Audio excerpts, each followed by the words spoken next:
Hello friends, K കിച്ചണിലേക്ക് എല്ലാവർക്കും സ്വാഗതം.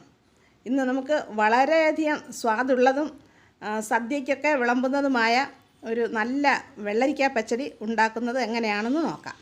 വേണ്ടി ഒരു മുറി വെള്ളരിക്ക അരിഞ്ഞത്, ഒരു മുറി തേങ്ങ ചിരവിയത്, പിന്നെ 4 ടീസ്പൂൺ തൈരുടച്ചത്, ഒരു ചുവന്നുള്ളി, ഒരു സ്പൂൺ ജീരകം, 2 പച്ചമുളക് അരിഞ്ഞത്, കടുക്.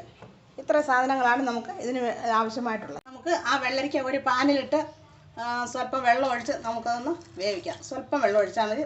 വെള്ളരിക്കയ്ക്ക് കൂടുതൽ വേവില്ലാത്തതുകൊണ്ട് കുറച്ച് വെള്ളം മതി.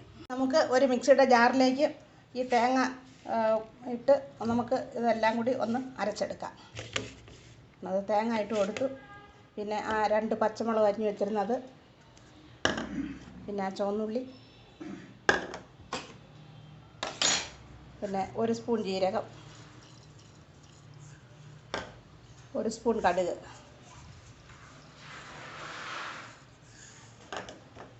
ഇതെല്ലാം കൂടി ഇട്ട് നമുക്കൊന്ന് നല്ലതുപോലെ ഒന്ന് അരച്ചെടുക്കാം. അപ്പം നമ്മുടെ വെള്ളരിക്ക അതാണ്ട് വെന്ത് പറ്റി വന്നിട്ടുണ്ട്. ഇനി നമുക്ക് നമ്മൾ തേങ്ങ അരച്ച ആ അരപ്പ് അതിലേക്ക് ഒഴിച്ചു കൊടുക്കാം.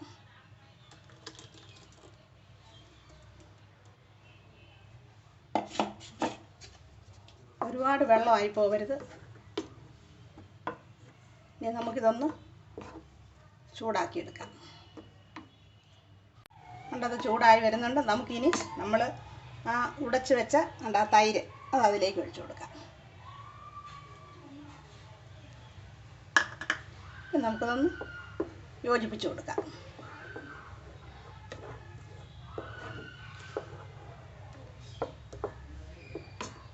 നമുക്ക് ആവശ്യത്തിനുള്ള ഉപ്പിട്ട് കൊടുക്കാം. ഇത് ഒന്ന് ചൂടാവുകയേ ആകാവൂ, തിളയ്ക്കരുത്. തിളച്ച് കഴിഞ്ഞാൽ ഇത് പിരിഞ്ഞു പോകും. എന്നിട്ട് നമുക്കിതിന് ഗ്യാസ് ഓഫാക്കാം. നമുക്ക് പച്ചടിക്ക് കടുക് വറുത്ത് കൊടുക്കാം. അതിനുവേണ്ടി ഞാൻ 2 സ്പൂൺ വെളിച്ചെണ്ണ ഒഴിച്ചു കൊടുക്കുകയാണ്.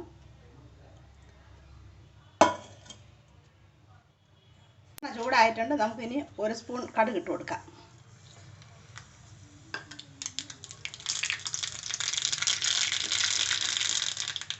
അതിനുശേഷം അരിഞ്ഞ ഉള്ളി ഇട്ട് കൊടുക്കാം.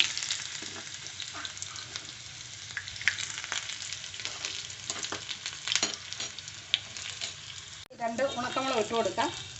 സ്വല്പം കറിവേപ്പില ഇട്ട് കൊടുക്കാം.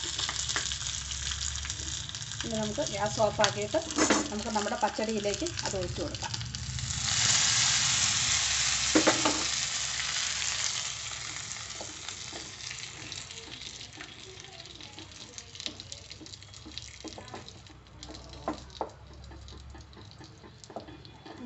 ഒന്ന് യോജിപ്പിച്ച് കൊടുക്കാം.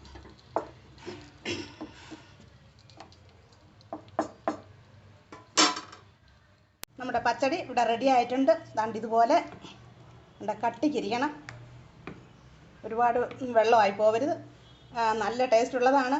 നമുക്ക് ഇത് എല്ലാവരും ഇത് ഇഷ്ടപ്പെടുന്നതാണ്. എല്ലാവരും ഇതൊന്ന് ഉണ്ടാക്കി നോക്കണം. ഇഷ്ടപ്പെടുകയാണെങ്കിൽ സബ്സ്ക്രൈബ് ചെയ്യണം, ലൈക്ക് ചെയ്യണം, ഷെയർ ചെയ്യാനും മറക്കല്ലേ. വീഡിയോ കണ്ടതിന് താങ്ക് യു.